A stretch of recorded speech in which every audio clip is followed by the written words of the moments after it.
สบายดีพี่น้องมาสุกคนมันอ้นมาทอดปลาพี่น้องปลาทอดให้มันมดพี่น้องกินจนมันมดเลยเพราะว่าปลาไว้โดนร้านมันก็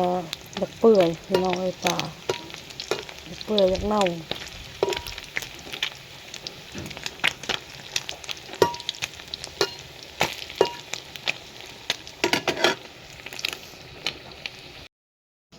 เอาปลาลูกเอาไปสบายดีพี่น้องมาทุกคนมากินข้าวกันพี่น้องน้ำไม้ต้มอันนี้นางอินเพิ่นขวดน้ำไม้ขวดใส่ไข่พี่น้องอันนี้น้ำไม้ต้มกับแจ่วกะปิพี่น้องแล้วก็มีทอดปลา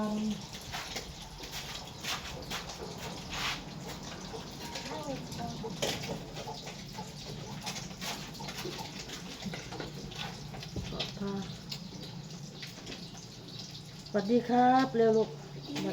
สวัสดีครับเห็นนี่สวัสดีครับอยากกินน้ำเอาจอกไปก่อน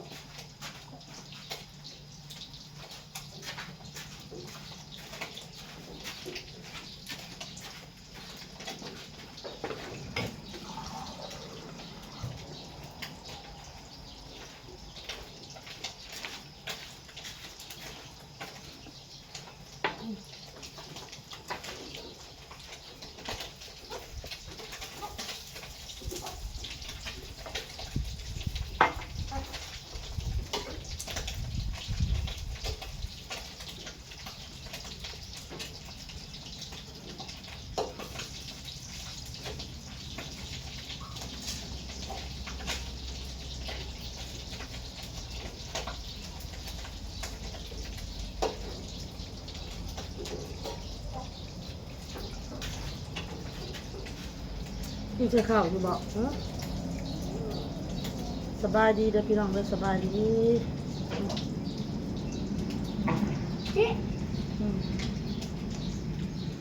ครับ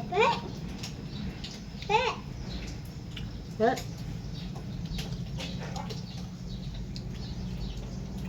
เดี๋ยวป้อมเนาะ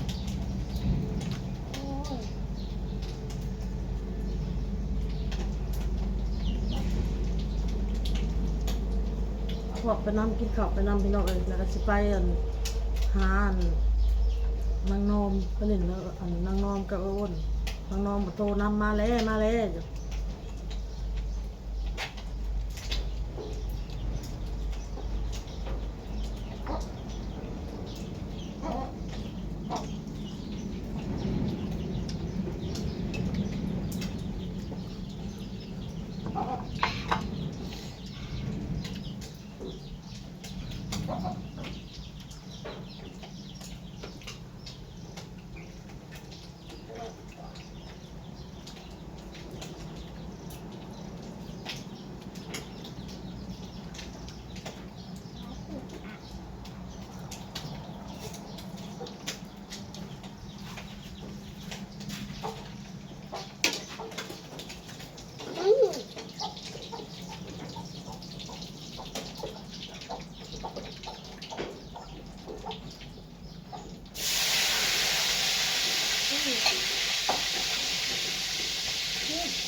กินสนุกจะเข้าเฮ้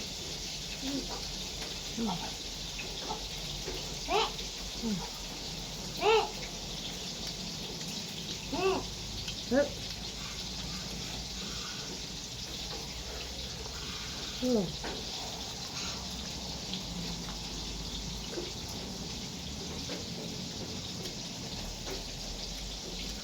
เขาวันหลายอะไร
กินข้าวเด้อลูก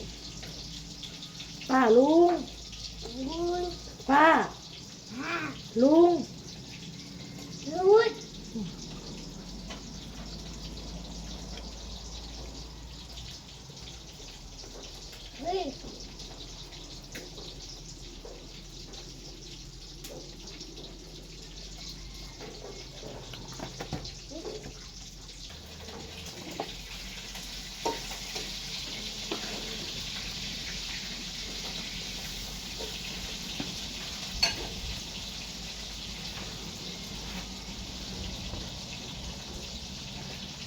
มันแบบป้อมมือมันมีเสื้อขาวนะ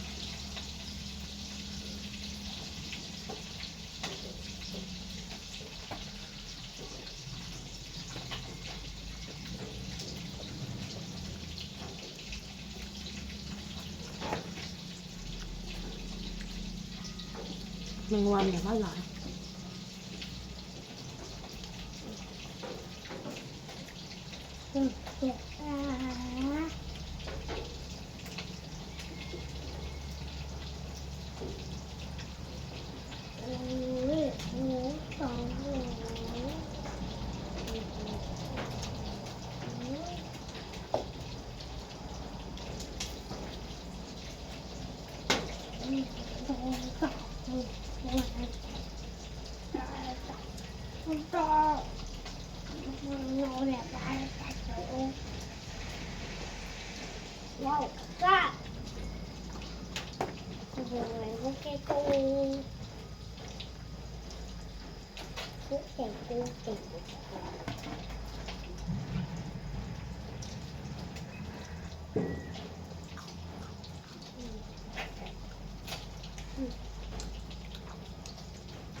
ฮัลโหลโถ่เอ้ย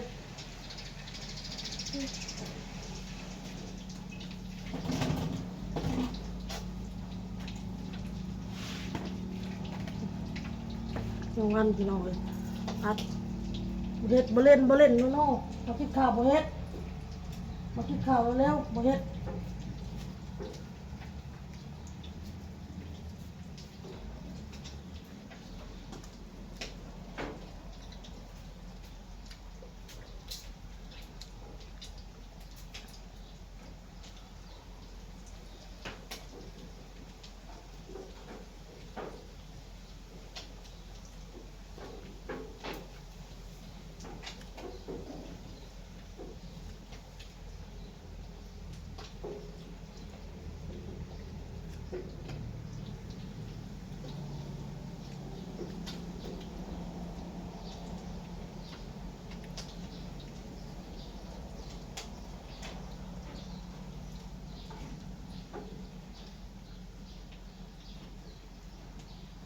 มาลูกมากินข้าวมา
อันนู้น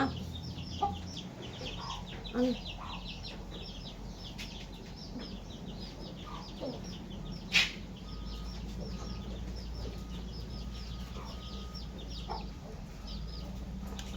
ม ป้าเลยพี่น้องคลิปนี้ก็ได้พอกับคลิปหน้าจ้า